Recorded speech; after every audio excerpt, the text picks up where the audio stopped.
Photo. Chisa, a thin pijama gadin the lone thing. I like that. So I let you die, cool let you die. Bija vida, po.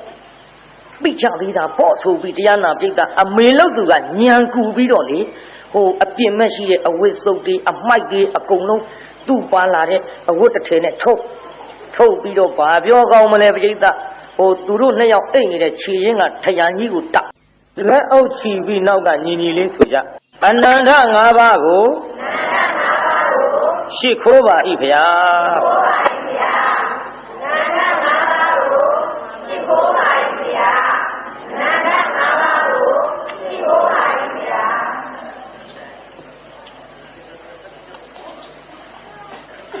Ananda Nava Shikobi now. Me Nintok did a bow, so that Tiago Homa Chibare. Yedaji Kuhoma Bazato Valley. Muro they own it, a being hogger is that hobo. Muro they own a Minja Majone, Session Didi Garunga. Duga Dore Piazzaga, Mikin should let deep a cat.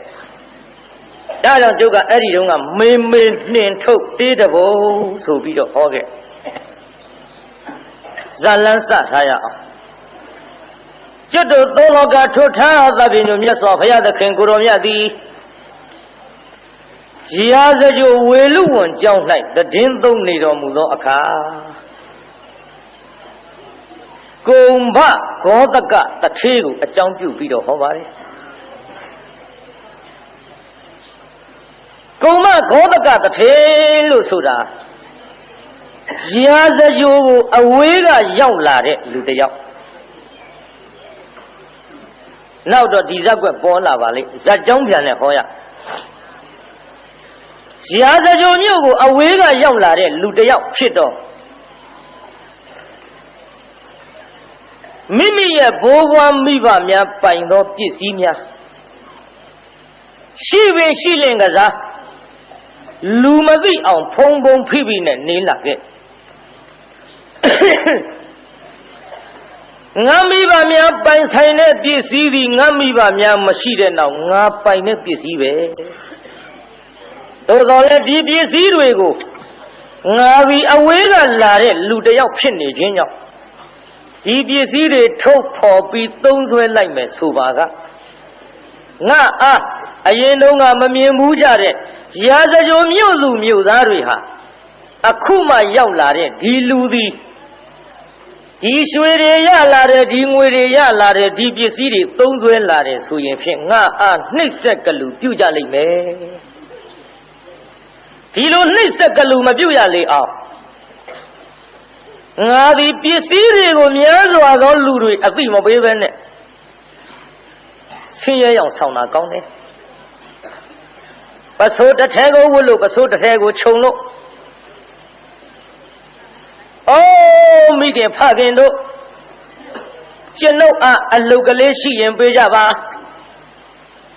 Kaya Shida Kanyaba Kaya, left Papido. Do me a kind a local low man, so be dog. Saying a low chinzet, a kind of say low chinzet. Do me a kind of yago, a con low man, so that this lady will move be dog, left puppy dog. Or like, oh, maybe a pagan to know a kind of Yashida will kind of wagon law. You know, Muza, a pet cheated Poku Yaga. Eh, Moya la la di Ming a look beef. Milo Yame a look at a dilo quick. Nalodi Lama people. Luigi goes so whippy dot him at time and Tajabare. Oh, Joyan Soyene. They have got that, they are Suralu Yala Jab quick. Tilu also Yashima, main payment to a look time and Taraga. Mainly, they are any Lumiago. Manetta, a locate a wawa, sound night off. စီဝါရေးရှာပြီးပင်မလို့အိတ်နေသောသူများကိုနိုးကြအောင်နှိုးတဲ့အလုပ်ကိုမင်းလုပ်ရမယ်အဲ့ရကနှိုးတဲ့အလုပ်တဲ့ဟုတ်ကဲ့ကျွန်တော်ဘယ်လိုလုပ်ရမလဲခင်ဗျမင်းလုပ်ရမှာကတော့အိမ်ကြီးရင်တို့ထားတော်မူကြပါခင်ဗျမိမိတို့သွားစရာလာစရာရောင်းစရာဝယ်စရာလှုပ်စရာကံစရာကိစ္စအဝဝတိတ်မောကြပြီးတော့မနေလိုက်ကြပါနဲ့တောင်သူလယ်သမားများကလည်းနွားစာရိတ်ရန်မြင်းစာရိတ်ရန်နွားကျွေးရန်အထွန်ထွက်ရန်မိမိတို့အလုပ်ကိစ္စတာဝန်တွေလုပ်ကြရအောင်မိမိတို့အိမ်ရမှာအိမ်မောကြပြီးတော့အိမ်မနေကြဘဲနဲ့ကျွန်တော်အတန်ကြားကနိုးကြတော်မူကြပါခင်ဗျာအိမ်ရှင်မဖြစ်သောပုဂ္ဂိုလ်များကလည်းမိမိတို့ဤလင်းသားများခရီးသွားရှာဖွေလုတ်ကိုင်းတဲ့နေရာမှာ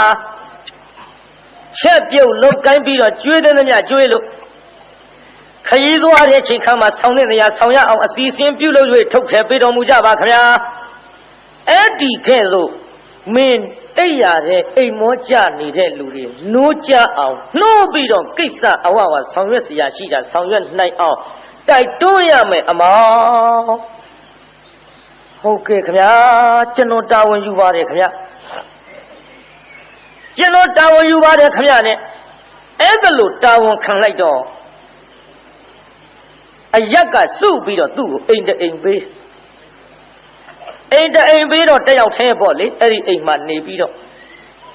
မနဲ့သုံးနာရီခွဲ၄နာရီလောက်ဆိုရင်အိမ်ရကထားလို့မျက်နှာကလေးသိလို့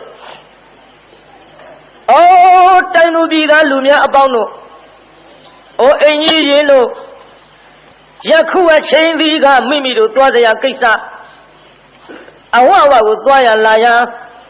အချိန်တော်ပါသဖြင့်အိမ်ရမှာနိုးကြထတော်မူကြ၍မိမိတို့အိမ်မှုကိစ္စကိုတော်၎င်းမိမိတို့သွားရေးလာရေးရောင်းရေးဝယ်ရေးကိုတော်၎င်းလုပ်ကိုင်ရအချိန်တန်ကြပါပြီခင်ဗျာထတော်မူကြပါခင်ဗျာအိမ်ရတဲ့ကနိုးကြတော်မူကြပါခင်ဗျာမျက်နှာတစ်ပြီးတော့မိမိတို့ပြုဝဲကိစ္စအဝဝမိမိတို့ကစားခင်ကာလဖျက်ဆွမ်းတော်တင်တန်ဃာတော်ဆွမ်းလောင်းရန်ကိစ္စအဝဝတွေကိုလည်းပြုရင်စီမံခန့်ခွဲတော်မူကြပါခင်ဗျာလို့အဲ့ဒါလို့လှဲ့ပြီးတဲ့အတန်ကိုပြိတ္တကြီးတိုင်းပြည်အုပ်ချုပ်သောဘယင်ပင်ပိသာရကြားလာဟာကြည်စားဒီယောက်ျားရဲ့အတန်ငါကြားလိုက်ရဆင်းရဲတာမဟုတ်ဘူးဒီလိုဆင်းရဲတာမဟုတ်ဘူးပိဿဗိမိသာရမင်းကြီးကဝိသေသထူးခြားတဲ့အချက်တစ်ခုရှိလူတယောက်ရဲ့အတန်ကိုကြားလိုက်ရင်သူသိတယ်မမြင်မဲနဲ့အတန်ကိုကြားလိုက်ရရင်ဘသူဆိုတာသူသိဆင်းရဲတာဆိုတာသိတယ်တထေးဆိုတာသိတယ်နန်းတော်ကမူကြီးမရသေနာပတိဆိုတာသိတယ်စစ်တီဘိုးပါတယောက်ရဲ့အတန်ဆိုတာသူသိတယ်အယတ်ထဲကအယတ်သူရဲ့အတန်နဲ့နန်းတော်ထဲမှာရှိတဲ့မိမတွေရဲ့အတန်ကိုလည်းသူသိတယ်အဲ့ဒီလိုအတန်ကြားယုံနဲ့သိတဲ့ထူးခြားချက်တစ်ခုဗိမိတာရမှာရှိပြောမဲ့တာပြောရတာအခုခေတ်မြန်ဗိမိတာရရှိရင်အဲ့ဒီအတန်ကြီးသိမယ်မဟုတ်ပါအတန်ဓုတွေကတဲပေါ်မမြလေးမဟုတ်ခဲနဲ့မမြလေးသာလှုပ်ထားတော့ဗိမိတာရခွာကြကုန်ပါပေါ့နော်ဥသိမ်းမောင်မဟုတ်ခဲနဲ့ဥသိမ်းမောင်တန်းနေဝင်းဥတန်းမဟုတ်ခဲနဲ့ဝင်းဥတန်းနေဒါတွေလှုပ်ထားတော့ဗိမိတာရအခုခေတ်ဆိုရင်အတော်မျက်စိလဲမယ်ပေါ့ကရှိသေးတော့လေတရားနာပိသအဲ့ဒီလိုအတန်ကိုသိတတ်တော့ဟောဒီယောက်ျားသည်သူများအိမ်ယာကနိုးကြအောင်နှိုးတဲ့အလုပ်သူများခိုင်းစီတဲ့အလုပ်ကိုလုပ်နေတာမှန်တော်လဲသူပြီးဆင်းရဲသားမဟုတ်သိလား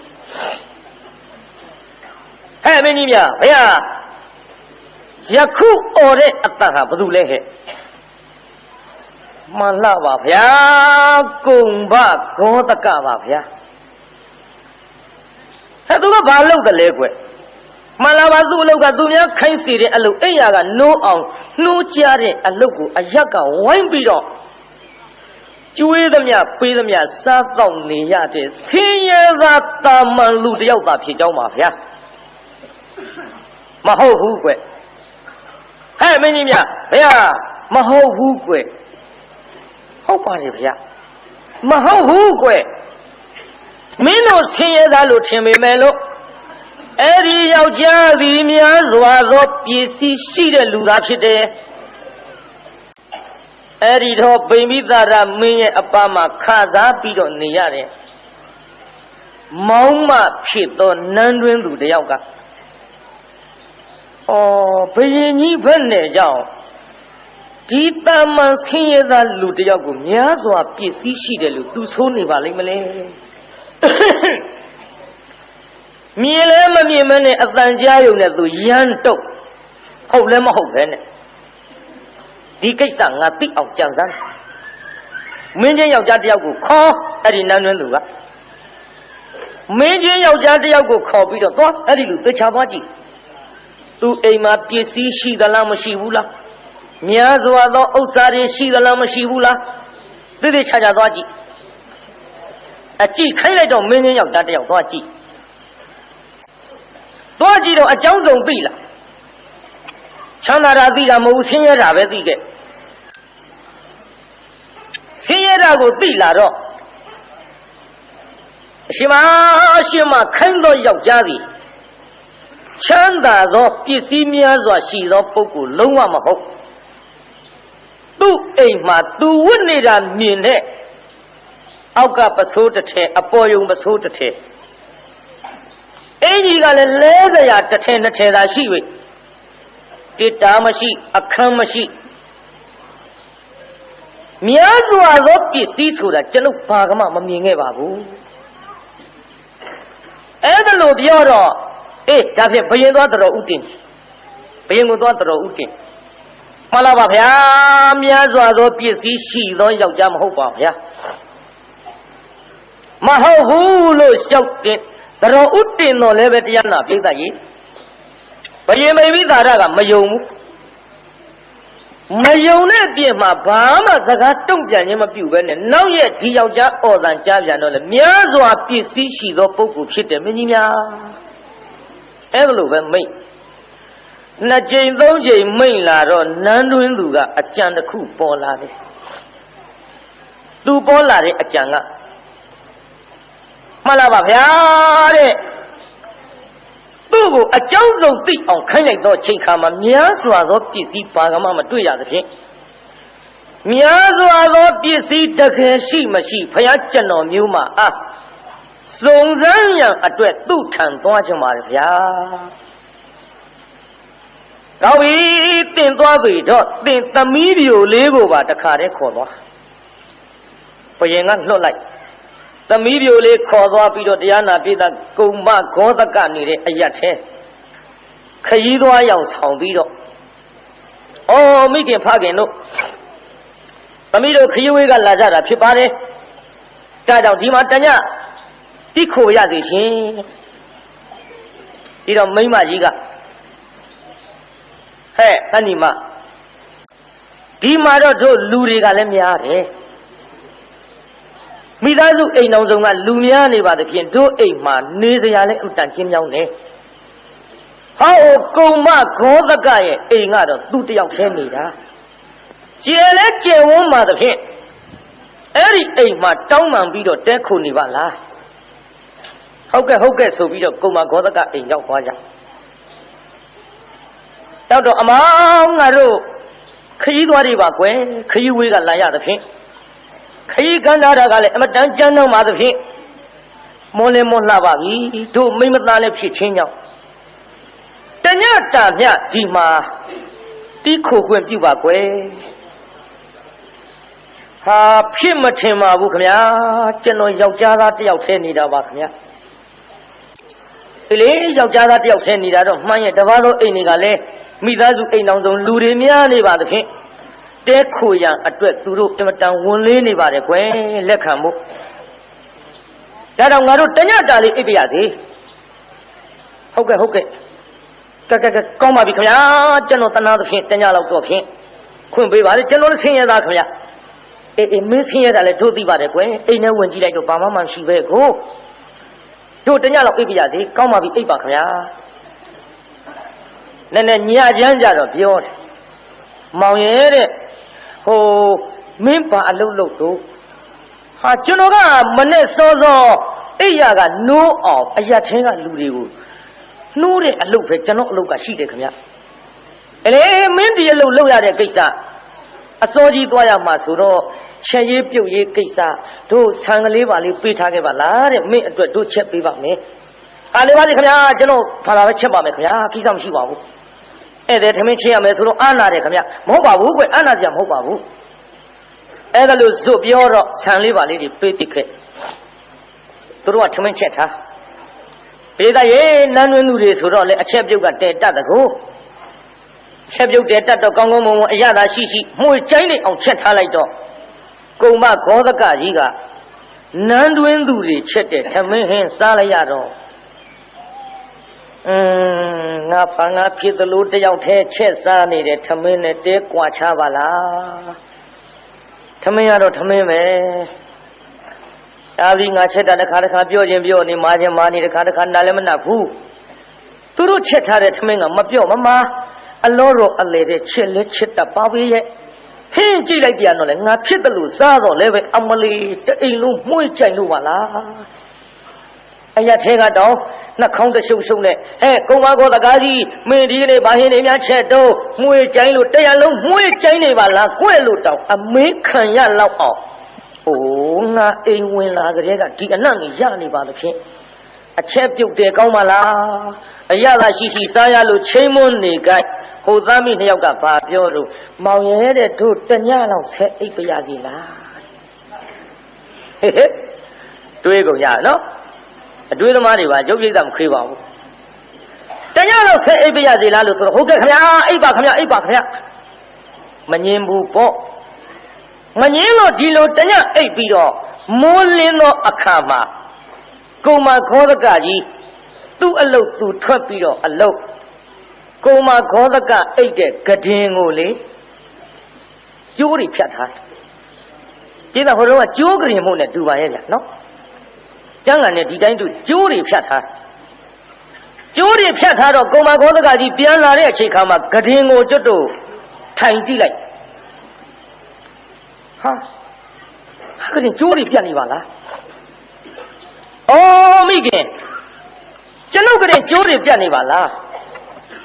မောင်ရဲ့တဲ့မင်းကလေးကျိုးပြတ်တာတခြားကြောင့်မဟုတ်ပါဘူးကွယ်တဲ့အရက်ထဲကကလေးတွေကသိပ်ဆိုးတာပဲတဲ့ဒီကလေးမောင်မတက်ပါနဲ့ဆိုမရဘူးဇွတ်လာလာတက်တဲ့ကွယ်ဟုတ်ကဲ့ခင်ဗျာကလေးတွေမပြောဘူးလားခင်ဗျာအော်တို့ကဧည့်သည်မဟုတ်လားကွယ်အိမ်ရှင်မမဟုတ်ဖ ೇನೆ ဒီကျိုးတွေမပြတ်အောင်လို့ဟဲ့ကလေးတွေမအိတ်ကြနဲ့မတက်ကြနဲ့ဆိုတော့ဧည့်သည်ကလူကျယ်လုပ်တယ်ဆိုပြီးတို့အများဆဲရေးဆိုရေးပြုတ်သွားရင်မခံရပြီဘူးလားကွတကယ်ရှိပါသေးတော့ခင်ဗျာနောက်တရက်ထွက်လုံလိုက်ဖြတ်ပြန်ပြီကျိုးတွေဒီကကလေးတွေဖြတ်တာလားသူတို့ဖြတ်တာပရိယေမိမပရိယေတွေလျှောက်ပြောနေတာမဟုတ်လို့နော်ပြောပါဘူးကဖြတ်တယ်လို့ပဲထားပါဒါပရိယေလောက်ပဲမှတ်ပေါ့ဒီတစ်ခါဖြတ်ထားလိုက်တာကတော့တရားနာပရိသတ်ကြီးကျိုးနှစ်ပင်လောက်ခြံခြေရင်းနဲ့ခေါင်းရင်းနှစ်ပင်နဲ့ခြံထားတယ်ကန့်လန့်ပြကတင်းမှာဘာပြောကောင်းမလဲကုံမကောသကကြီးဒီကနေ့ညအိတ်တော့မယ်ဆိုပြီးတော့ဂရင်မော်လှဲလဲအိတ်လိုက်ရောအလဲကောင်ကကျိုးတွေအကုန်ပြတ်ပြီးတော့ခြီတော့ကတပင်နဲ့ဟိုခေါင်းရင်းကတပင်နဲ့ခြီရင်းကတပင်နဲ့နှစ်ပင်နဲ့ကြံတော့ဒူးနှလုံးနဲ့မျက်နှာနဲ့သွားတိုက်တုတ်ကွေးကွေးကြတယ်ပေါ့အဲ့ဒါလို့တုတ်ကွေးကွေးကြလိုက်ကြည်စမ်းအော်မိခင်ဘာတော့ကွကြည်သားများကျုပ်ကရင်ကျိုးတွေတလောက်ထီအောင်ပြတ်တာခမည်းတော်ကိုကတင်မဟုတ်တလို့များကြည်နေရကြပါပဲရဲ့ကြည်နေတယ်လို့တော့မဟုတ်ပါဘူးကွယ်ကလေးတွေကသိပ်ဆိုးတာကွယ်ကျုပ်ပဲအိပ်ရမလဲဗျအေးဒီတော့ကွယ်တို့သားမိနှစ်ယောက်မင်းကတင်တစ်လုံးပေးပြီးမင်းတစ်လုံးအိပ်တာပဲတဲ့မင်းအလုံးကပြုတ်သွားတယ်ဆိုတော့ကတင်းပြောတာပဲ နှလုံးရှိတာကွမင်းတစ်လုံးပြုတ်သွားတယ်ဆိုတော့တို့တစ်လုံးကြံတာပေါ့တို့တစ်လုံးကြံတော့ဒီလိုလုပ်ကွယ်မင်းကယောက်ျားသားဆိုတော့အောက်ကအိတ်လို့လေတို့ကအပေါ်ကမအိတ်ရဲပါဘူးယောက်ျားသားအပေါ်ကအိတ်တာကိစ္စမရှိဘူးမိမဆိုတာအောက်ကနေရမှာကွယောက်ျားတော့မမြတ်ဘူးဒါတော့မင်းကအပေါ်ကအိတ်ဆိုပေမဲ့လို့ကွယ်ငါသမီးလေးကလည်းပဲဟိုကရင်မောအိတ်နေကြဆိုတော့ဒီလိုလုပ်ပါလားတဲ့သမီးဘာလို့မမေ့ရဲ့ဟိုညီအကိုလေဟိုကရင်ကကလေးတွေဆောလို့ကျိုးတွေပြတ်ပြီးတော့အဲ့ဒါအိတ်စရာမရှိဘူးတဲ့ငါညီမဒီဟိုငါသမီးဒီနေ့တညတော့ညီအကိုနဲ့သိခံ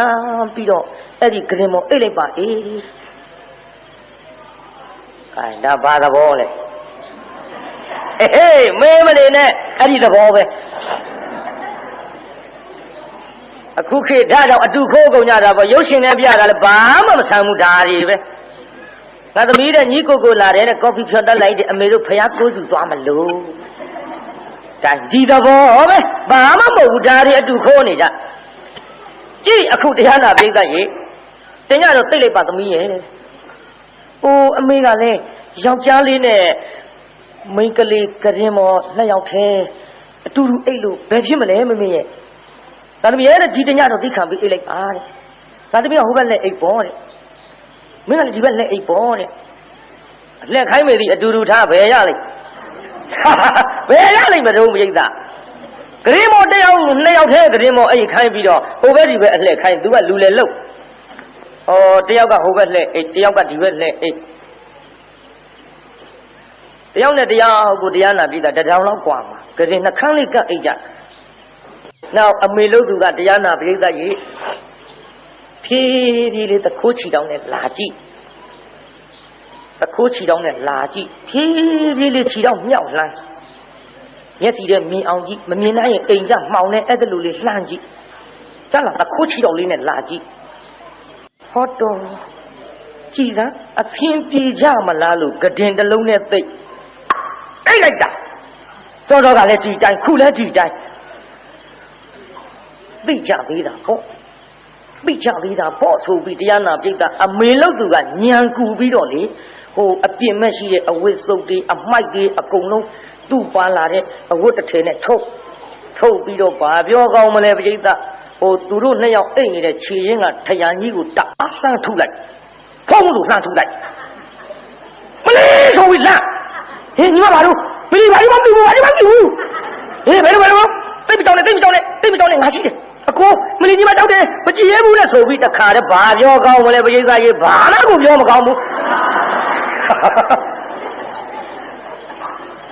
ကဲအဲ့ဒီတဲကကဲသိပြီဒါလို့ဆိုရင်သိပြီတော်ပြီသိရင်ရှေ့ဆောင်မပြောဘူးမသိခင်ကကျုပ်ကပြောတတ်တဲ့ဘုန်းကြီးပရိသတ်ကြီးသိပလားမမြုံနဲ့ပရိသတ်ကြီးသိပလားဟောပြဘယ်နဲ့ဟာရှိလို့မသိတော်ပြီကဲကျွတ်တို့ဆင်ပြေသွားပြီပြီးပြီဆင်ပြေတော့မနဲ့မိုးလင်းကြပါစို့ပရိသတ်ဒါကြီးရှောက်ပြောရင်ကြားနေရင်မကောင်းဘူးလူသားမဟုတ်ဘူးပြောရတာကဘုန်းကြီးဆိုတာဖုံးလေကြီးလေ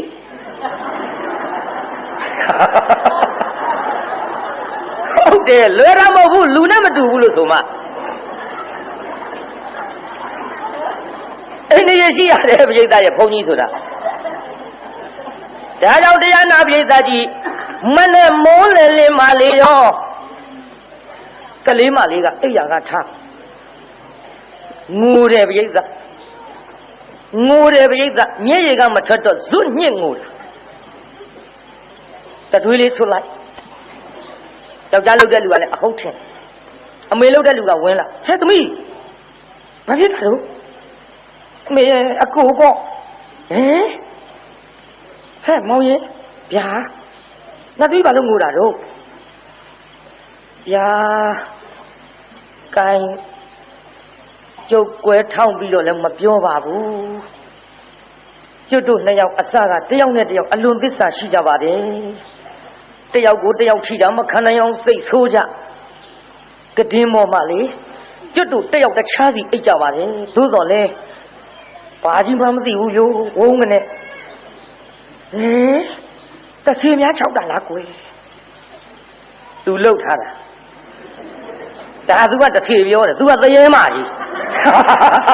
ဟောကသူလှုပ်ပြီသူကတဆေပြောနေတဆေများ၆တာလားကွယ်မသိပါဘူးဗျာအဲ့ဒါလေဟိုဝုန်းကနေဘာသာမှမသိဘူးဗျာဟောဒီအနောက်ထရံကနေလိုက်တော့ညီမကကြုတ်ကိုကြောက်လို့ဆိုပြီးတအားဖက်ပါလေအဲ့ဒါလေယောက်ျားပြိုလေးနဲ့မိန်းမပြိုလေးဆိုတော့တော်တော်ရဲ့ကိုင်းကျွန်တော်တို့မှားမိကြပါပြီခင်ဗျာကျွန်တော်အပြစ်လည်းသိခံပါအိုးဒီမဲ့ဟိုမောင်ရင်ဘာမှမပူနဲ့နော်ဘာမှမပူနဲ့မင်းကလည်းယောက်ျားလေးငါသမီးကလည်းမိန်းကလေးမင်းကလည်းလူပြိုငါသမီးလေးကလည်းမိန်းမပြိုဒီကိစ္စအမေပါမှဝင်ပြီးတော့ဆွဲခွဲနှောက်ယှက်နေကြမလိုပါဘူးကွယ်မင်းတို့ဒီလိုတိတိသာသာကြီးအမေကိုဖွင့်ပြီးတော့ဝန်ခံနေဆိုရင်လည်းပဲအမေကပေးစားရမှာပေါ့အမေပေးစားရမှာပေါ့ဆိုတော့ကလေးမလေးကအိုးမင်းကလည်းဘာကြီးလျှောက်ပြောနေတာအေးဒါပြင်တော့ဒီနေ့ပြန်ကြမယ်မပြန်နဲ့ကျုပ်ယူမှာအိုးအမေကလည်းဆိုတော့သဘောမကျဘူးဆိုလို့သဘောမကျဘူးမှလို့ဒီနေ့ပြန်ကြမယ်ဆိုတော့ယူမှာတဲ့ကန်ယူမယ်ဆိုတော့တူတူပြောကြပါဆိုရသွားရောပေါ့ငါစကားကလည်းပြတ်သက်ဆန်းတာကွာနော်ပါဆန်းဆန်းကွာဒီလိုဟောမှာပဲနောက်ပိုင်းတရားလူငယ်တွေမှတ်ဟဲ့ကဲရသွားရောကွာရသွားတော့အတူတကွနေလာကြတယ်ဟဲ့အဲ့ဒီချိန်ခါမှာနန်းတွင်သူဖြစ်တဲ့မိခင်ကဘရင်ထံသို့လွတ်ပြီးပြိဿဘယ်လိုလွတ်တုံးဆိုတော့တိုင်းပြည်အုပ်ချုပ်သောဘရင်ပိမိတာရမင်းကြီးဗျာဘုရားကျွန်တော်မျိုးမှသည်တကယ်ပစ္စည်းရှိမရှိသိအောင်စုံစမ်းရန်အတွက်သမီးတယောက်ကိုပင်လျင်လက်ဆောင်ထိုး၍အမျိုးမျိုးကြံစီပြီးပါပြီသမီးလေးနဲ့လည်းအချင်းလေးမရဘဝရောက်သွားပါပြီတို့ပါ၍ဘယင်ပိမိသာရမင်းကြီးကနေပြီးတော့အမိန့်မှတ်တော်မူပါမိမိအိမ်ရှိမှငါဘယင်ကိုယ်တော်မြတ်သည်တိုင်ကန်လှိလီတော်မူမှာဖြစ်၍မိမိတို့ရဲ့အိမ်ရှိမှပွဲလန်းသဘင်များခင်းကျင်းရမယ်လို့အမိန့်မှတ်တော်မူပါဗျာစလာပြီပြိဿကြီးမိမိတို့အိမ်ရှိမှာပွဲလန်းသဘင်ခင်းကျင်းရမယ်ဆိုပြီးတော့ဘုရင်ကအမိန့်တော်မှပွဲလန်းသဘင်မခင်းကျင်းပါကမင်းပြစ်မင်းတန်ခတ်မည်လို့ဆိုပြီးကြေညာလိုက်တော့ဟောမောင်ရင်ကြားရလားဟုတ်ကဲ့ကြားပါတယ်ခင်ဗျာတို့အိမ်ရှိပွဲလုပ်ရမှာလေဘယ်လုပ်နိုင်မလဲခင်ဗျာကျုပ်ဆင်းရဲသားတယောက်ပဲကျုပ်ပါရှိတာမှမဟုတ်ပဲနဲ့သူများတွေကိုအိယားကနှုံအောင်ရှောက်နှိုးလို့သူများကြွေးတာပေးတာလေးစားတောက်နေရတဲ့ဘဝကျုပ်လေမလုပ်နိုင်ဘူးပွဲမောင်ရင်ပွဲမလုပ်လို့တော့မဖြစ်ဘူးလေဒီပြင်ကိစ္စဆိုလို့ရှိရင်ညင်းလို့ရမယ်ဘုရင်ခိုင်းတဲ့အလုပ်ကြီးကွဘုရင်ခိုင်းတဲ့အလုပ်ကြီးမလုပ်လို့ရှိရင်မင်းမြင့်မင်းနာသင့်ပြီးတော့ငါတို့လေအသက်ခံရလိမ့်မယ်ကွအသက်ခံရလိမ့်မယ်မောင်ရဲ့ခြေငါပြီးတော့ဖြစ်လုတ်တာလုတ်ရလိမ့်မယ်ဟုတ်ကဲ့ခင်ဗျာကျွန်တော်ရှာပါအောင်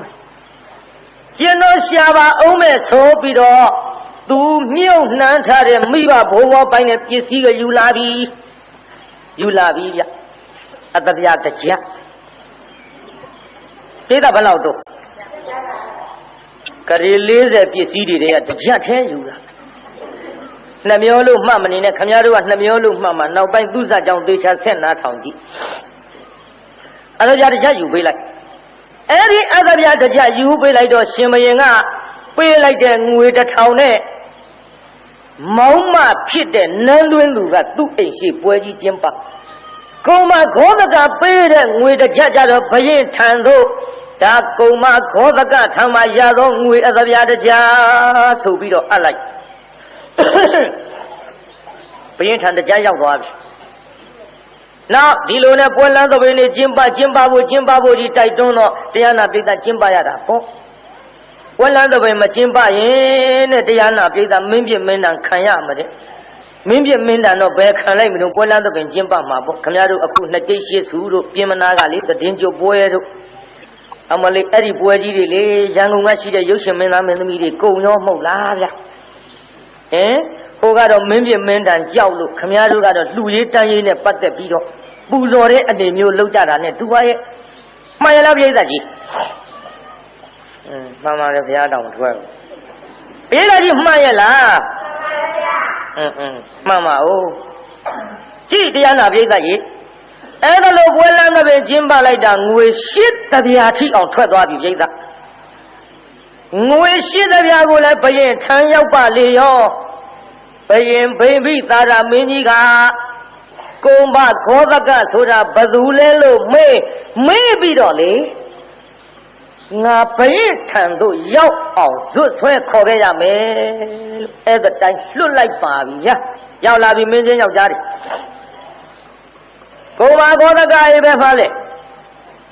ကုံဘခောသကအေးပဲဖားလေနဲ့မေးပြီးတော့လာလိုက်တာပရိသတ်ကြီးအဲ့ဒီအိမ်ရောက်လာခင်ဗျာကိုမဂောဒကဆိုတာကျွန်တော်ပါခင်ဗျာဘာကိစ္စအေးဘာကိစ္စမှမဟုတ်ဘူးဘယင်ကိုတော်ရကြီးကကိုမဂောဒကတွေ့ချင်းငါရှိတော့သွင်းရမယ်ဆိုလို့လာမင်းရခုလိုက်ခဲ့ဗျာကျွန်တော်ဘာဖြစ်ရှိလို့လဲအေးဘာဖြစ်ရှိမရှိဘယင်ထံကြမှသိလိမ့်မယ်လာမင်းလိုက်ခဲ့မဲဒီတော့နန်းတွင်းလူမကြီးကဘာပြောတော့ဟဲ့ဒီမှာငါတမက်ကိုဒင်းတို့ကဆွဲလန်းနေလားနဲ့ဘာလို့ကြတာမဆွဲလဲငါတမက်ကိုမဟုတ်ဘူးဘယင်ကခုရှိတော်သွင်းရမှာတဲ့အေးဒါလောက်ထိအောင်အပြစ်မရှိဘဲနဲ့ဆွဲလန်းငင်လာလောက်တာဟဲ့ဒီမဲ့ငါတမက်လိုက်တလိုက်ကိစ္စမရှိဘူးဘယင်ထံကြတော့မှငါလေးတော်တော်ဥတင်ပြီးတော့ဒီဆွဲလန်းငင်လာလောက်တဲ့လူကိုသတ်သိဆိုတဲ့အမိန့်တော်ကြီးမှအောင်ငါဘယင်ကိုတော်တော်ဥတင်သူကဒီလိုကိုဗျအဲ့ဒါလိုပြောပြီးတော့လိုက်တာသွားတဲ့လိုက်တာသွားဆိုတော့ဆွဲခေါ်သွားရောဆွဲခေါ်သွားတော့သမီးလေးခေါ်ပြီးတော့ကိုင်လာသမီးသွားကြစို့ဆိုပြီးတရားနာပြိဿရေအဲ့ဒီနန်းတွင်းသူမကသူ့အဆောင်ထဲဝင်ပြီးတော့နန်းတွင်းသူဝတ်တဲ့အဝတ်အစားတွေလဲပြီးရုပ်နန်းတွင်းသူဝတ်တဲ့အဝတ်အစားတွေလဲပြီးတော့ဘယင်အမိန့်တော်မှတ်တယ်မေးတဲ့စကားသံတွေကိုပဲသူကနားထောင်ဟဲ့မင်းကြီးများဘုရားကုံမဂောဘကရှေ့တော်သွင်းစီဆိုတာအခုတည်းထိမရောက်ကြသေးဘူးလားဟဲ့မလာပါရှေ့တော်ရောက်ကြောင်းပါဗျာဘယ်ဘက်ကခါစားသလဲမလာပါဝဲဘက်ကခါစားကြောင်းပါဗျာဟဲ့အမောင်ကုံမဂောဘကဘုရားကျွန်တော်မျိုးကြီးရှေ့တော်ရောက်ပါပြီဗျာကျွန်တော်မျိုးကြီးရှေ့တော်ရောက်ပါပြီဗျာအေးမင်းရှေ့တော်ရောက်မင်းရအောင်မင်းပါအလုတ်လုတ်တယ်လေဟိဘုရားကျွန်တော်မျိုးကြီးဆင်းရဲသားပါဗျာဘုရားကျွန်တော်မျိုးကြီးလုံသောအလုတ်ကသူများတွေအိယာကထပြီးတော့အိမ်မှုကိစ္စလုပ်ရအောင်သွားရရှိတဲ့လမ်းကိုစောစောစီစီသွားနိုင်အောင်ချဲရည်ပြုတ်ရည်ကိစ္စကိုအိမ်ရှင်မတွေစောစောစီစီချက်နိုင်ပြုတ်နိုင်အောင်အိယာကနှိုးတဲ့အလုတ်ကြီးလုပ်ပြီးသူများကျွေးသမျှနဲ့စားရတဲ့ဆင်းရဲသားဘဝပါဗျာဟဲ့အမောင်ကုံမဂောတကငါ့ကိုမင်းဒီလိုမလိမ့်နဲ့မလိမ့်ပါဗျာသူများပေးတာကျွေးတာစားနေရပါဗျာဟေးမင်းငါ့ကိုဒီလိုမလိမ့်နဲ့ငါလိမ့်လို့ရမလားကွာငါတိုင်းပြည်အုပ်ချုပ်တဲ့ဘယင်လူတယောက်ရဲ့မျက်နှာကိုမမြင်ပေမဲ့လို့အပန်ကြားရတဲ့ဒီလူဒီဆင်းရဲသားတစ်ထေးဆိုတာငါခွဲခြားနိုင်တဲ့ဘယင်ကွာအေးမင်းကဆင်းရဲသားလို့ပြောနေပေမဲ့မင်းများစွာသောပစ္စည်းတွေရှိတယ်ဘယ်မှာထားသလဲမရှိပါဗျာကဲမရှိဘူးဆိုရင်မင်းလက်တွေ့ပြရမှာပေါ့ကွာဟဲ့မင်းကြီးများဘုရားဟိုနေ့ကငါဘယင်အသိမ့်ခိုင်းတော့ငွေသပြား8ကျပ်ကယူခဲ့သားဆိုပြီးတော့ယူလာဟေးကောသကဘုရားရော့ဒါဒီကြည်သားငွေကျပ်8တော့ကြာပြလိုက်ဟာငါပစ္စည်းတွေပါလားဟဲ့ပွင့်လန်းတဲ့ပင်ကျင်းပခိုင်းလို့အိမ်ရှိပွင့်လန်းတဲ့ပင်ကျင်းပခဲ့ရငါတနေ့တ ခါကျင်းပတဲ့ချိန်ခါမှာထုတ်သောအတဗျာတစ်ချက်တစ်ချက်ရှစ်ချက်ထွက်သွားတာလဲငါသိပြီဒီရှစ်ချက်ကိုငါဘယ်သူအပ်ငါရောက်ခမကိုအပ်တယ်ငါရောက်ခမအပ်တဲ့ငွေဘာဖြစ်လို့ဒီရွှေနန်းတော်ကြီးကရောက်ခမကြောင့်မရောက်ရရောက်ခမကြောင့်မရောက်ရမယ်စဉ်းစားလာပြီပြိဿဒီလိုစဉ်းစားကံပြုတ်ပြီးတော့ကမမိမတဲကျောက်ဆရာကောင်းတယ်မိမပါလားဘယ်သူမှမသိအောင်ငါဖုံးထားတဲ့ငါကိုယ်ဝှက်ထားတဲ့ပစ္စည်းတွေကိုတိုင်းပြည်အုပ်ချုပ်တဲ့ဘယ်ရင်သိအောင်လုပ်တဲ့ကိစ္စမိမရောက်ပါလားသူသိလားငါတယောက်တည်းနေအကောင်းလားအော်ခုတော့သူတို့သားမိနှစ်ယောက်လက်ခံလိုက်ပြီလို့ငါဒုက္ခဖြစ်ပြီငါပစ္စည်းတွေဘရင်သိလို့မင်းမရာဖြစ်သိတော့မယ်နဲ့တူရဲ့ဟဲ့ကုမဂောသကငါအာမလိန်နဲ့မင်းမှန်ရကိုတော့ဥတင်သားမှန်လားပါဗျာဖယားကျွန်တော်မျိုးကြီးမိဘဘိုးဘွားပိုင်သောပစ္စည်းတွေကလေး40တောင်ရှိပါဗျာအေးအဲ့ဒီပစ္စည်းတွေဘယ်မှာလဲဟဲ့မှန်လားပါဗျာလှဲများလွတ်ပေးပါဗျာလှဲများလွတ်ပေးတော်မူပါဗျာအဲ့ဒီတော့မှဘယင်ဗိမိတာရကလှဲတွေလွတ်ပေးတယ်လှဲတွေလွတ်ပေးတော့များစွာသောပစ္စည်းတွေကိုလှဲနဲ့တင်ဆောင်ပြီးတော့ဘယင်ထံသို့ရောက်အောင်ပို့လာသည်ဘယင်ထံသို့ရောက်အောင်ပို့လာတော့ဒီပစ္စည်းတွေဘယင်မြင်လိုက်ရ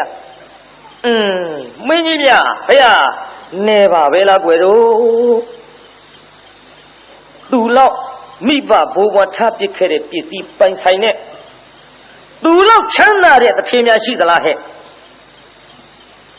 မရှိပါဗျာမရှိလို့ရှိရင်ဖြင့်ကုံမခောဒကတထေအားကုံမခောဒကလူလင်အားယခုချိန်ကစပြီးတထေထီဆောင်တဲ့တကွာကုံမခောဒကတထေရလို့တွင်လေမင်းကြီးဗျာလို့ဆိုပြီးတထေရဒုကအလိုက်ပါတယ်ဗျာကုံမခောဒကဘာဖြစ်သွားတယ်တထေရဒုကအလိုက်တော့တရားနာပရိသတ်ကြီးတထေရဒုရပြီးတဲ့နောက်ဟဲ့ကုံမခောဒကဗျာမင်းချင်းမြုပ်ဇာတိကဘယ်ကလဲဒီရာဇကြိုမြို့ကြီးကပါဗျာဟဲ့မင်းမှန်ရလားကွယ်မှန်လားပါဗျာရာဇကြိုမြို့ကြီးကပါဗျာဒီရာဇကြိုမြို့ကြီးကဖြစ်ပေမဲ့လို့မင်းကိုအခုရာဇကြိုမြို့ရှိတဲ့လူတွေကဘယ်သူမှမသိကြပါလားမှန်လားပါဗျာဖယားကျွန်တော်မျိုးကြီးရာဇကြိုမျိုးသားအစ်စ်ပါဗျာဟဲ့ကုံမဂောဒကငါဘရင်အလိမ်မြပါလားမောင်မဲမလိမ်ပါဗျာရာဇကြိုမျိုးသားအစ်စ်ပါဗျာဒါပေမဲ့လို့ရာဇကြိုမျိုးသားအစ်စ်ဖြစ်ပြီးတော့ရာဇကြိုမျိုးစုမျိုးသားတွေဖယားကျွန်တော်မျိုးကြီးအားရာဇကြိုမျိုးသားမှမသိတာကဒီလိုပါဗျာဆိုပြီးတော့သူ့ရဲ့ဇက်ကြောင်းကလေးကိုနောက်ကြောင်းပြန်တယ်ကိုပြိဿသူ့ဇက်ကြောင်းလေးနောက်ကြောင်းပြန်မလားပြိဿရာဇကြိုမှာမိဘနှစ်ပါးကတထေသားလေးတယောက်မွေးဖွားပြီးတော့ထားတော်လေတရားနာပြိဿအဲ့ဒီအိမ်မှာလေအဟိဝါဒရောဂါဆိုတဲ့မွေစိတ်ကဲ့သို့လျင်မြန်နဲ့ရင်နာယောဂဆိုတာဖြစ်တယ်။ဘာယောဂပါလဲ။အမတန်ဆိုးတယ်နော်ကျွတ်တို့ခုခေတ်လို့ဆိုရင်ပလိယောဂမျိုးနဲ့တူပါရဲ့။အကုန်သေးတတ်တယ်။တအိမ်လုံးသေးတာဘယ်သူမှမလို့ဘူးပြေးနိုင်ရင်လို့တယ်မပြေးနိုင်ရင်မလို့ဘူးတန်ရောစဉ်ခင်တွေ့ပြီးကတ်နေလို့ရှိရင်အဲ့ဒါတရားနာပြီးတာအကုန်သေးတတ်။မိဘနှစ်ပါးရင်နာယောဂဖြစ်လာပြီ။ဖြစ်လာတော့မွေးဖွားထားတဲ့သားကလေးအားကလေးကလည်းဥမမဲဇာမမြောက်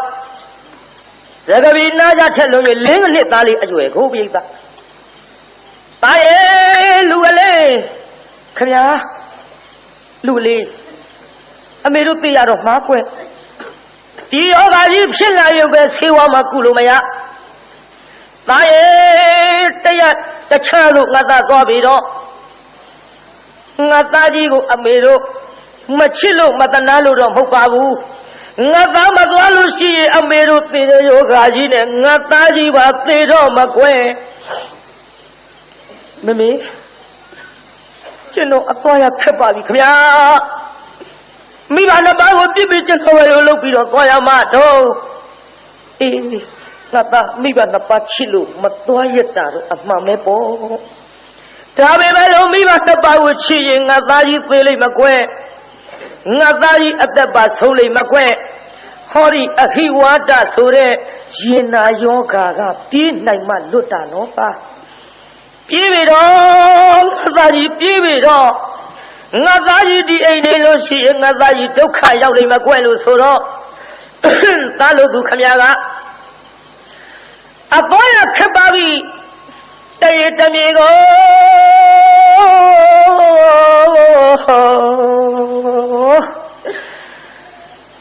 မငိုတာကြပြီမလဲနည်းနည်းတော့ငိုလိုက်ရအောင်ပါပေါ့အပေါ်ရခက်ပါပြီတရေတမြေကိုသာအသက်ပင်သေးပါစေတော့မိဘနှစ်ပါးခမ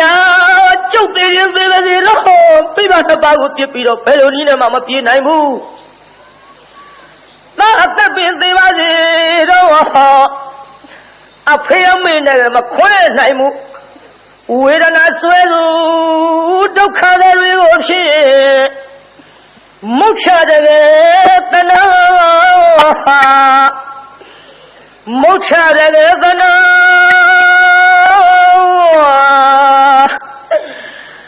ငိုတကူဗျအမလေးကျုပ်တဏှာလေးချီမသွားရပါဘူး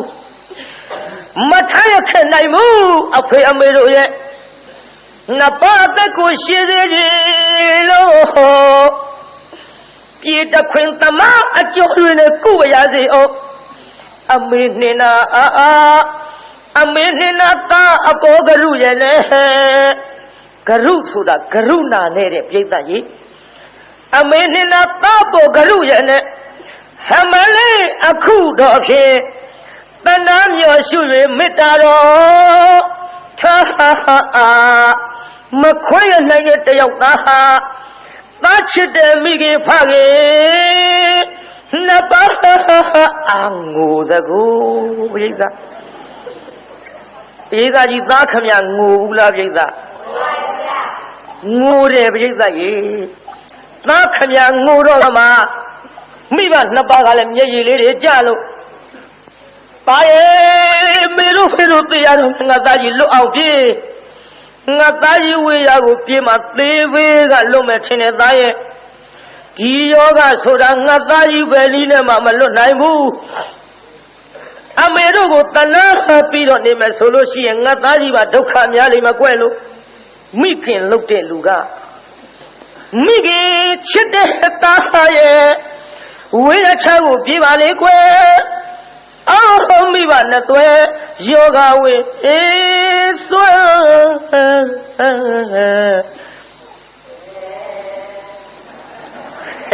း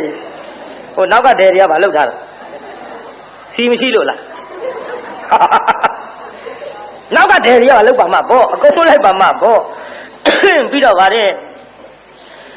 ဘယ်လိုရှောက်ရှာကုသမရတဲ့ယောဂပါကွယ်သားမောင်လေးကိုအမှန်တကယ်အမေတို့ယောဂဟာမကူစေခြင်းဘူးဝဲပါရဲ့ဒီယောဂကြီးကပဲနည်းနဲ့မှမလွတ်နိုင်လို့အမေတို့ဖြစ်နေတဲ့ယောဂတွေငါသားကြီးမကူစေခြင်းဘူးကွယ်လို့မိခင်ချစ်တဲ့သားရဲ့ဝေရချာကိုပြေးပါလေကွယ်အော်မိဘနဲ့သွဲယောဂဝင်အေးစွဲတဲ့အမေသွားမှာနော်ဒီနေ့အွန်လိုင်းနဲ့နော်အွန်လိုင်းနဲ့နော်ဘယ်လိုရှောက်ရှာဟာကုသမရတဲ့ယောဂပါပဲသားမောင်လေးကိုအမှန်တကယ်အမေတို့ယောဂဟာမကူစေခြင်းဘူး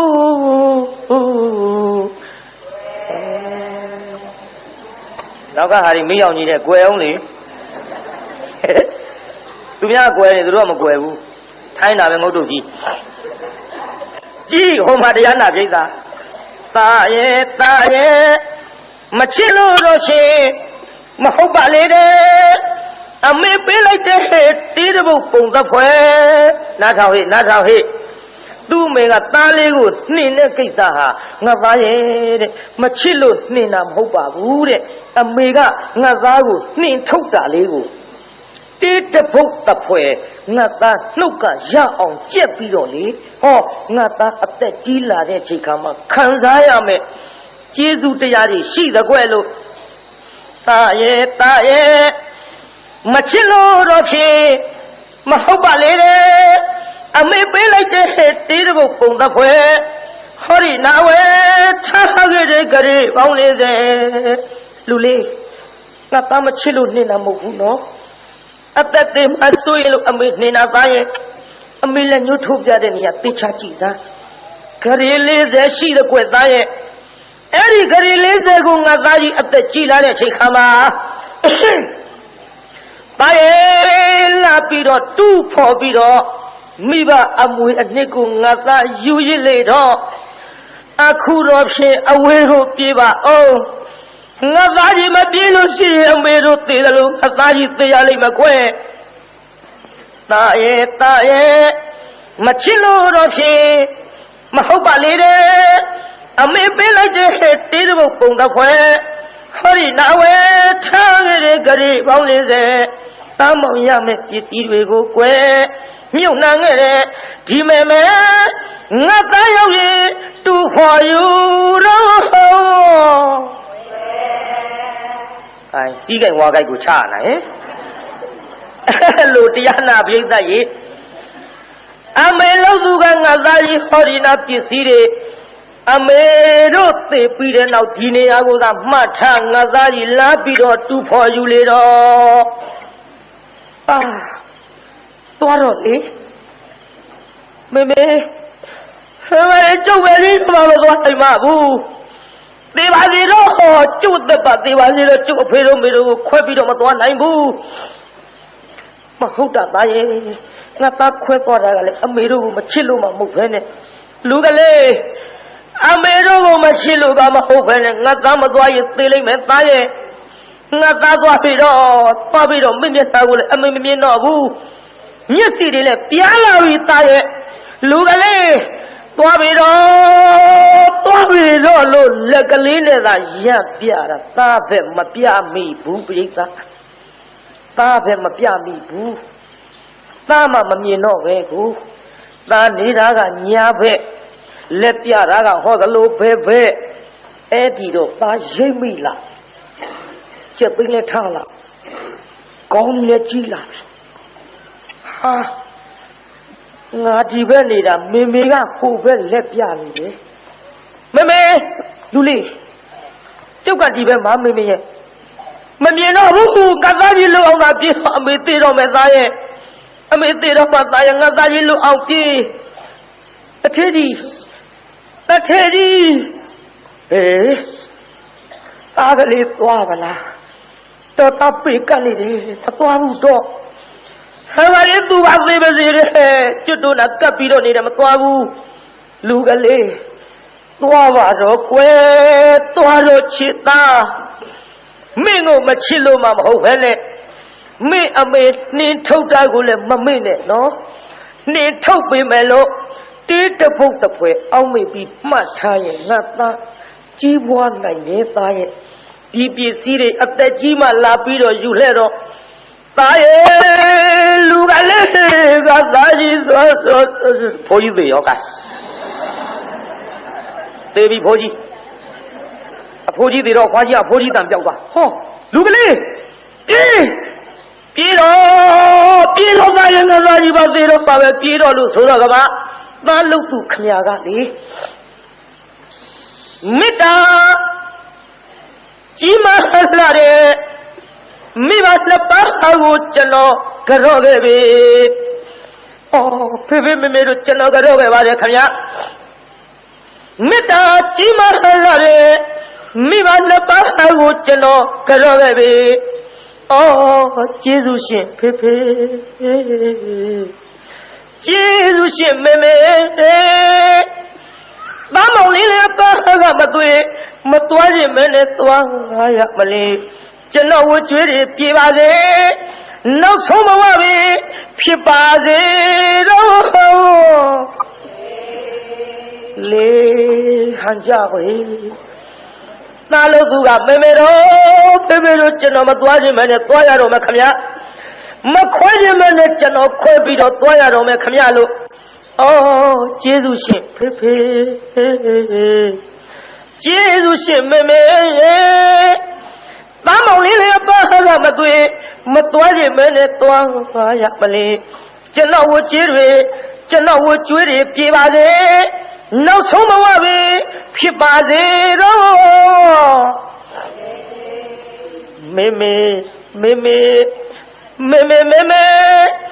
မေမေပြေတော့တေးတဲ့ပုဂ္ဂိုလ်လေးထိန်နာပန်လျက်အမှန်ထွက်ခွာမလေးသားမောင်လေးရဲ့အပြစ်ကိုလေအဖေမေနှစ်ပါးတို့ခွင့်လို့ပါလားမတွေ့ခွင့်လို့ကြပါခဗျာပြေးပြီခဗျာပြေးပြီခဗျာအာမလေးမိဘနှစ်ပါးကိုမထားခြင်းပဲနဲ့ငါထားခဲ့ရပါဘောလားရဲ့တို့မထားရခဲ့နိုင်မို့ဖေတို့မေတို့ဟိုရဲ့နှစ်ပါးအသက်ကိုရှည်စေခြင်းလို့ပြေးတခွင်သမားအကျော်စနေကုဝရစေအောင်အမေနှင်းနာအမေနှင်းနာတာအပေါ်ကရုရဲ့နဲ့ဟမလေးအခုတော့ဖြင့်တဏ္ဍာမျောရှု၍မေတ္တာတော်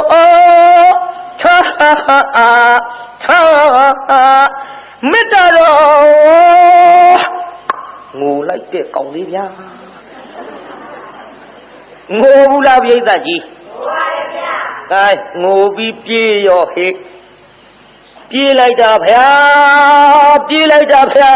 ရာဇဂိုမျိုးသားလေးပါဗျာပြေးလိုက်တာရာဇဂိုမျိုးသားလေးပါဗျာ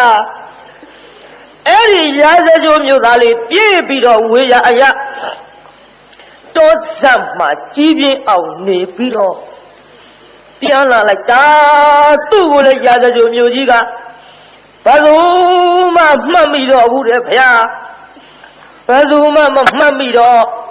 မြို့သူမြို့သားတွေကအယဝေးကလာတဲ့ငါတို့ရာဇဂိုရောက်လာတဲ့ယောက်ျားတစ်ယောက်စီစိန်နဲ့ပစ္စည်းတွေဘယ်ကရမှလည်းမသိဘူးဘယ်ကခုံမှလည်းမသိဘူးနဲ့နှိမ့်ဆက်ကလူပြုတ်ကြမယ်ကိစ္စကြောင့်ဆင်းရဲရောက်ဆောင်း၍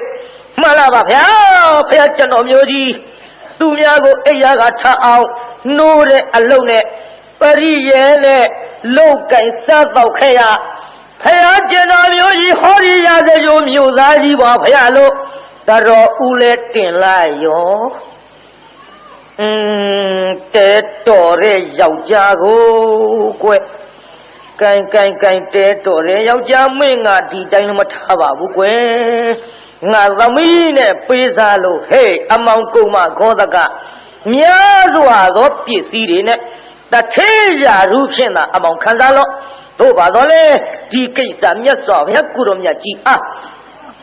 ဒီကတော့ဝရိယအကြံဉာဏ်ရှိတဲ့ပုဂ္ဂိုလ်ငါမြတ်စွာဘုရားမလျောက်ထားပဲမနေနိုင်ပါသဖြင့်ကဲဘုရားကြောင့်တော့လိုက်ခဲ့ဧသာကြီးပဲခေါ်သွားတော့ဘုရားကြောင့်တော့ရောက်တော်မူတော့ကမှဘုန်းတော်6ဆုံးဂုဏ်တော်အနန္တနှင့်ပြည့်စုံတော်မူသောမြတ်စွာဘုရားဟောဒီကုမဂောသကသည်အမတန်ပစ္စည်းချမ်းသာတော်လေသို့သိမ့်နဲ့လူမသိအောင်ထားလို့ဆင်းရဲသားရောက်ဆောင်ပြီးနေခဲ့ပါဗျာလို့ယခုကြုတ်ပြောခဲ့တဲ့ဘယင်မင်းခဲ့တဲ့သူပြောခဲ့တဲ့ဇလန်းတွေအကုန်လုံးမြတ်စွာဘုရားပြန်လျှောက်တော့မှဘုရားကုတော်မြတ်ကလေဩဌာနဝတ္တောတတိမတော်တက္ကရာဝိမိသားရနားထောင်ဟဲ့ဩဌာနဝတ္တောတတိမတော်သူစီကံမသနိသံဝကာရိနောပညတတ္တဓမ္မဇီဝိနောပညတတ္တဓမ္မဇီဝိနောအပမတာတယတောဘိဝတ္တိလို့ဟဲ့တက္ကရာနားထောင်ခွဲ့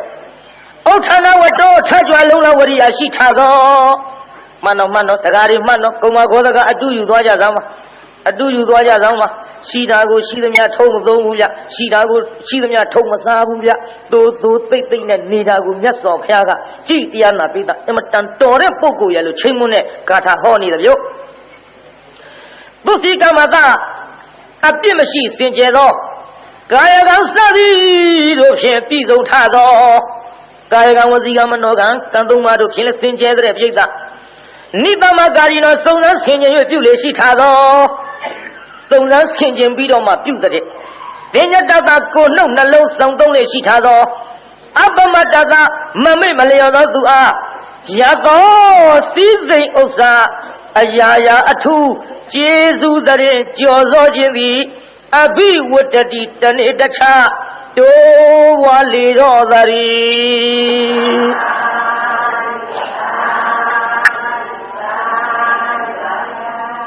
အဲ့ဒီချိန်ခါမှဒီကဲ့သို့ဟောကြားတဲ့တရားကိုနာရသဖြင့်ကုံမခောသကသည်ဩကြည်စမ်းငါသည်မိဘနှစ်ပါးမသေးခင်စောင့်ရှောက်ရတော့လေမိဘနှစ်ပါးနဲ့ခွဲခွာခဲ့ရလို့ဆင်းရဲဒုက္ခတွေရောက်ခဲ့ရတယ်ဒီဆင်းရဲဒုက္ခတွေငါမှခံစားခဲ့ရသည်ဆင်းရဲဒုက္ခတွေလွတ်ကင်းအောင်လို့မိဘနှစ်ပါးသေသွားတဲ့နောက်ကြီးပြင်းရမှပြန်ရောက်သောအခါပစ္စည်းတွေရပြန်ပါတော့လေဘယင်ရဲ့မင်းကြီးယောက်ျားအမေချင်းခံရနောက်ဘယင်ဆွဲခေါ်ခြင်းခံရဒီလိုခံရတဲ့ဟာတွေလည်းငါချမ်းသာမှုမဟုတ်ဒုက္ခအဆူတွေသာဖြစ်ပါပေါ်လားထိုဒုက္ခအဆူနေတကွငါမှလေတယောက်ထဲနေရင်ကိစ္စမရှိဘူးမလေးမိမနှစ်ယောက်ရောက်လာလို့ဒုက္ခဖြစ်လိုက်တာဒီဒုက္ခတွေဘယ်သူကြောင့်လို့အကြောင်းရှာတော့ထိုမိမတွေတန်ရောစဉ်ဖြစ်ပြီးဆွဲလန်းမိတဲ့တမှုတွေအကြောင်းတစ္ဆာကြောင့်ငါဒီလိုဒုက္ခရောက်ရပါလားထိုဒုက္ခတွေမှလွတ်ကင်းအောင်အခုမြတ်စွာဘုရားဟောပြတဲ့တရားကိုနာရသဖြင့်တမ္မာဒိဋ္ဌိအစမကင်ရှိပါနဲ့ထိုဒုက္ခတွေကိုလေတရားနာပိဋကဘသူဖြတ်တုံဆိုတော့အပေတကားပိတ်တဲ့ဒိဋ္ဌိနဲ့ဝိသိကိစ္စလေးလောက်တော့ဖြတ်၍ဟောတရားနာပိဋကကြီးနိဗ္ဗာန်သို့ခြေလုံးပြည့်၍ဒိဋ္ဌိနဲ့ဝိသိကိစ္စကွာတဲ့နိရောဓသစ္စာလိုမျက်မှောက်ပြုနိုင်တဲ့သောတာပန်ကြီးအစီဖြစ်ကြည်ဖြစ်ရရှာလေတော်သရီ